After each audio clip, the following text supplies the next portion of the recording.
Viewers గుర్తుందా, 1945లో America అత్యంత రహస్యంగా నిర్వహించిన ఒక ప్రయోగం మన్హట్టన్ ప్రాజెక్ట్. ఈ ప్రయోగం ప్రపంచ దిశనే మార్చేసిందని చెప్పారు.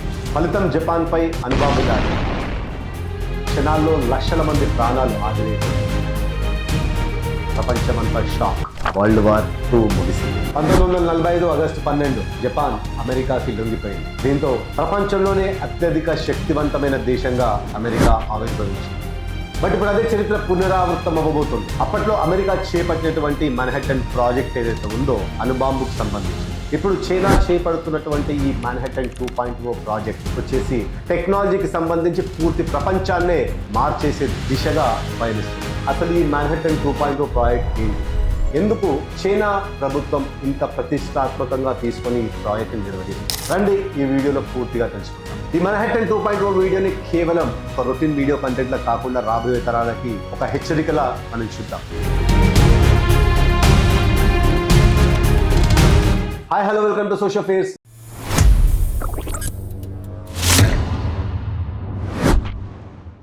నేను ఈ మహేష్ బొమ్మిశెట్టి. వివర్స్, 1945 హిరోషిమా నాగసాకిపై అణుబాంబు దాడి ప్రపంచం మొత్తం భయభ్రాంతులకు గురైన వేళ.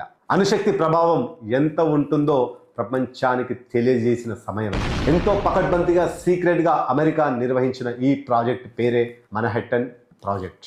అయితే ఇప్పుడు 80 ఏళ్ల తర్వాత 2026లో చైనా మన్హట్టన్ 2.0 ప్రాజెక్ట్ ని స్టార్ట్ చేయడమే కాకుండా అందులో ముందంజ కూడా వేసిందని చెప్పవచ్చు. దీంతో అగ్రరాజ్యమైన అమెరికాకి సవాలు విసురుతుంది. అసలు ఈ మన్హట్టన్ 2.0 ప్రాజెక్ట్ అంటే ఏంటో ముందుగా మనం తెలుసుకుందాం. చైనా AI చిప్ తయారీ కోసం చేపట్టిన ప్రాజెక్ట్ పేరే ఈ మన్హట్టన్ 2.0 ప్రాజెక్ట్. అసలు ఈ ప్రాజెక్ట్ గోల్ ఏంటి అంటే ప్రపంచంలో ఉన్న ఏ దేశం పైన కూడా ఆధారపడకుండా కట్టింగ్ ఎడ్జ్ సెమీ కండక్టర్ టెక్నాలజీతో సెల్ఫ్ సస్టైనబిలిటీ సాధించడం. ప్రత్యేకంగా EUV అంటే ఎక్స్ట్రీమ్ అల్ట్రా వైలెట్ లిథియోగ్రఫీ యంత్రాలను ఎవరిపైన ఆధారపడకుండా రివర్స్ ఇంజనీరింగ్ ద్వారా మ్యానుఫ్యాక్చరింగ్ చేసుకోవడమే ఈ ప్రాజెక్ట్ యొక్క ముఖ్య ఉద్దేశం. ఈ ప్రాజెక్ట్ ద్వారా US ఎక్స్పోర్ట్ శాంక్షన్స్ ని మాత్రమే కాదు, చిప్ మ్యానుఫ్యాక్చరింగ్ పై వెస్టర్న్ కంట్రీస్ మోనోపల్లిని బద్దలు కొట్టడమే చైనా లక్ష్యంగా పెట్టుకుంది. ఇలా చైనా తన టెక్నాలజీని కాపాడుకుంటూనే అమెరికా తనపై పెడుతున్న శాంక్షన్స్ నుంచి బయటపడడానికి సెమీ కండక్టర్ సెల్ఫ్ రిలయన్స్ అనే ప్రాజెక్ట్ ని చేపట్టింది. దీన్నే టెక్ దిగ్గజాలందరూ కూడా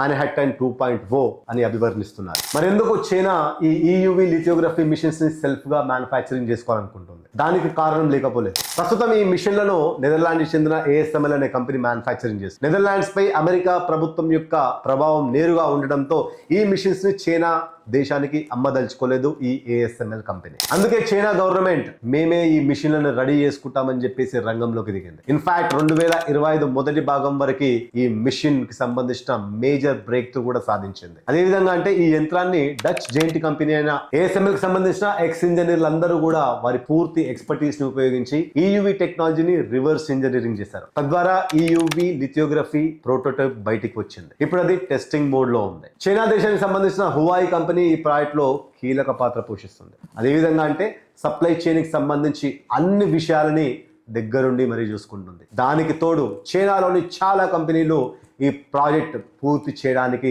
తమ వంతు సహకారాన్ని కూడా అందిస్తున్నారు. చైనీస్ గవర్నమెంట్ ఈ ప్రాజెక్ట్ ని అత్యంత top secret national security project గా కన్సిడర్ చేస్తుంది. ఈ ప్రాజెక్ట్ సీక్రెసీని మెయింటైన్ చేయడానికి అక్కడ పనిచేస్తున్న రీసెర్చ్ అందరూ కూడా ఎంతగానో కష్టపడుతున్నారు. అది ఎంతలా అంటే వారి సొంత పేర్లను సైతం మార్చుకుని లోపల ల్యాబ్ లో వర్క్ చేస్తున్నారు. కొన్ని నెలల పాటు, రోజుల పాటు తిండి ఆహారాలు మాని మరీ అక్కడ వర్క్ చేస్తున్నారు. ఫలితం ప్రోటోటైప్ బయటికి వచ్చేసి, అది ప్రస్తుతం ఆ ప్రోటోటైప్ కొంచెం లార్జ్ సైజ్ లో ఉండటంతో ఇంకా దాన్ని మినిమైజ్ చేయడానికి ఈ రీసెర్చర్స్ అందరూ కూడా కష్టపడుతున్నారు. ఆ ప్రోటోటైప్ సైజ్ ఎంతలా ఉంది అంటే ఒక ఫ్లోర్ ని మొత్తం ఆక్యుపై చేసేలా ఉందని చెప్పేసి కొన్ని ఫోటోస్ కూడా బయటికి వచ్చాయి. నెక్స్ట్ ఈ ప్రాజెక్ట్ వెనుకున్న మాస్టర్ మైండ్స్ ఎవరో తెలుసుకుందాం. యాజ్ యూజువల్ చైనీస్ గవర్నమెంట్ స్వయంగా ప్రెసిడెంట్ జింగ్పింగే ప్రతి విషయాన్ని క్షుణ్ణంగా పర్యవేక్షిస్తున్నారు. నెక్స్ట్ వచ్చేసి ప్రపంచ వ్యాప్తంగా ఉన్న చైనా శాస్త్రవేత్తలు, ముఖ్యంగా ASML లో పనిచేసిన ఎక్స్ ఇంజనీర్స్ అందరినీ కూడా వెనక్కి పిలుచుకొని భారీ జీతాలు అప్పజెప్తుందంట చైనా ప్రభుత్వం. లాస్ట్లీ సుమారు 3000 మంది టాప్ క్లాస్ రీసెర్చర్లు ఈ ప్రాజెక్ట్ ని సక్సెస్ చేయడానికి రాత్రి బవలు కష్టపడుతూనే ఉన్నారు. అయితే ఈ ప్రాజెక్టు ప్రభావంతో అత్యధికంగా భయాందోళనకు గురవుతుంది మాత్రం అమెరికా ప్రభుత్వం. సో అమెరికా ఎందుకు దీనిపై ఇంత భయాందోళనకు గురవుతుంది? ట్రంప్ ఎందుకు ఈ ప్రాజెక్టు పై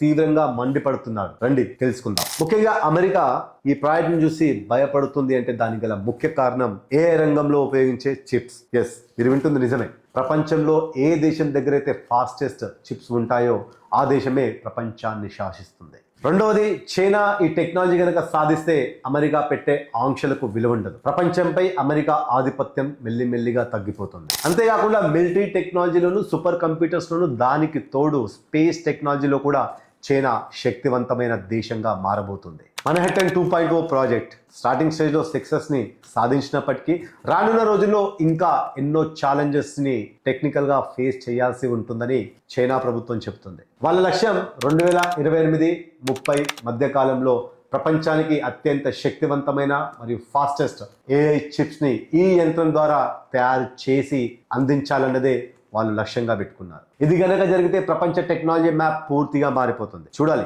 అమెరికా మరియు ఇతర దేశాలు దీనికి ఏ విధంగా కౌంటర్ ఇస్తాయో. So viewers, that's it from my end. మీకు ఏమనిపిస్తుంది? చైనా ఈ AI చిప్స్ మ్యానుఫ్యాక్చరింగ్ లో నెగ్గుతుంది అనిపిస్తుందా? అయితే కామెంట్ రూపంలో మాకు తెలియజేయండి. Thank you. Signing off Mahesh Bommisetty. Jai Hind.